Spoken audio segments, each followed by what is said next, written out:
Voy, dadasi olib oldingizmi? Ha? Endi bunisiga menga shu olib berasiz-a, va'da qiluvdingiz. Keyingisiga olib bera qolay. Keyingisiga? Har doim keyingisiga deysiz. Bo'ldi, mana shunga menga shu olib berasiz.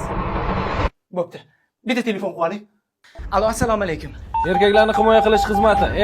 Eshitamiz. Ovqat zakaz qilmoqchi edik. Oldingizda ayolingiz bor. Shu sababli to'liq gapira olmaysiz, to'g'rimi? Ha, 2 kishilik. Birin-ketin variantlarni aytaman. To'g'risini aytganimda ha deb javob bering. Xo'p. Zapal bo'ldingiz. Yo'q. Non yemaymiz biz. Pulingiz bor va ayolingiz uni olib qo'ymoqchi. Ha, salat bo'lsa yaxshi bo'lardi, bitta. Jahongir, biz yo'lga chiqyapmiz. O'zingizni hech narsa bo'lmagandek qiling. Faqat tez kelinglar.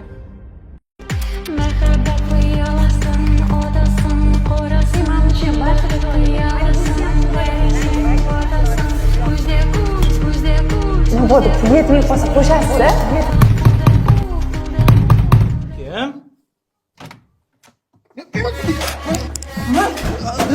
Qarzingni qachon qaytarasan? Pulim yo'q. Bir haftada qaytaraman. Pulim bo'lsa beraman. Rahm qiling aka. Urmanglar, mana pul.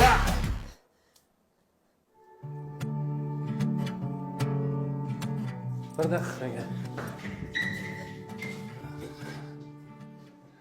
Aka, mana pulingiz. Rahmat aka.